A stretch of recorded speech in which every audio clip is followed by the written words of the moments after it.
Hello everyone. आज के इस वीडियो में हम पढ़ने वाले हैं हेटेरोडुप्लेक्स एनालिसिस या फिर S1 न्यूक्लियस मैपिंग के बारे में, which is the method used for precise mapping of ends of transcript. Last video में हमने एक्सॉन ट्रैपिंग के बारे में पढ़ा था, जिसका लिंक आपको आई बटन में मिल जाएगा। सबसे पहले हम समझते हैं कि S1 न्यूक्लियस का काम क्या होता है। So it degrades single standard region. ठीक है, it degrades single standard region. ठीक है, अब ये सिंगल स्टैंडर्ड रीजन में be present in DNA, RNA और हेटेरोडुप्लेक्स। ठीक है, अब हम समझते हैं इस मेथड में हम करते क्या हैं। सपोज हमारे पास एक कोडिंग सीक्वेंस है जहाँ की ट्रांसक्रिप्शन स्टार्ट साइट कहाँ पर है ये हमें नहीं पता है। ठीक है, सो हमें बस इतना पता है कि ये ट्रांसक्रिप्शन स्टार्ट साइट जो है वो R1 और R2 ये रीजन के बीच में प्रेजेंट है। R1 and R2 are the restriction sites. तो हमने सबसे पहले क्या करा, हमने इसको क्लोन कर दिया है M13 वेक्टर में। M13 वेक्टर में क्लोन करने से होगा क्या कि हमें सिंगल स्टैंडर्ड डीएनए मिल जाएगा। ठीक है, तो यहाँ पे ये जो पिंक कलर रीजन है ये हमें शो कर रहा है R1 से R2 तक का सीक्वेंस, और ये M13 वेक्टर का जीनोम है।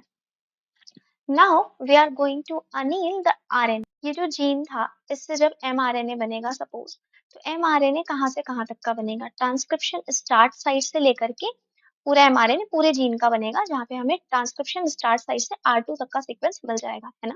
सो दिस इज mRNA जिसको कि हमने यहाँ पे अनील करा दिया। तो यहाँ पे अनील कराने से होगा क्या कि ये जो ट्रांसक्रिप्शन स्टार्ट साइट था और R2 था, यहाँ तक का हमें हेटेरोडुप्लेक्स मिल जाएगा, है ना।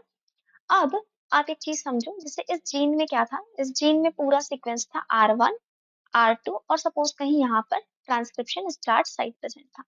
तो जब इसका बनेगा mRNA, तो mRNA कहाँ से कहाँ तक का बनेगा, R1 से R2 तक का बनेगा नहीं, कहाँ से कहाँ तक का बनेगा, ट्रांसक्रिप्शन स्टार्ट साइट से R2 तक का बनेगा, और उसके आगे का जो भी जीनोम होगा वहां तक का भी बनेगा, मतलब स्टॉप कोडॉन जहां तक होगा वहां तक का बनेगा।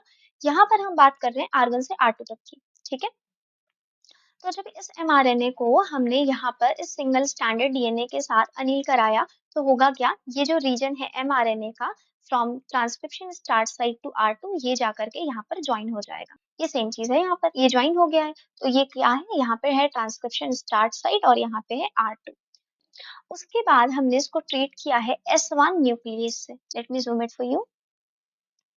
अब हमने इसको ट्रीट कर दिया S1 न्यूक्लियस से। तो S1 न्यूक्लियस का क्या काम होता है, ये सिंगल स्टैंडर्ड रीजन को कट कर देगा। अब सिंगल स्टैंडर्ड रीजन यहाँ पे कहाँ से कहाँ तक का है, तो यहाँ कहीं जहाँ पे भी TSS था उसके पहले जो भी सीक्वेंस होंगे, जो भी सिंगल स्टैंडर्ड रीजन होंगे, इतने रीजन को इसने कट कर दिया। ठीक है, तो हमें जो सीक्वेंस मिला है वो मिला है heteroduplex, because this is mRNA and this is DNA, है ना।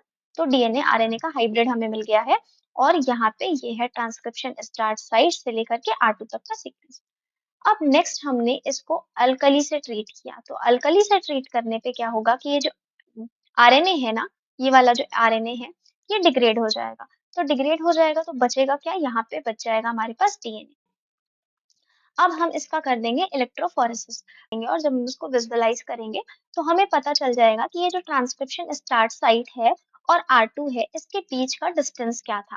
तो इस पर्टिकुलर एग्जाम्पल में हमें ये पता चला है कि ट्रांसक्रिप्शन स्टार्ट साइट जो है वो R2 से अपस्ट्रीम है 200 बेस पेयर, एंड R1 से डाउनस्ट्रीम है R1 base, sorry 200 base pair.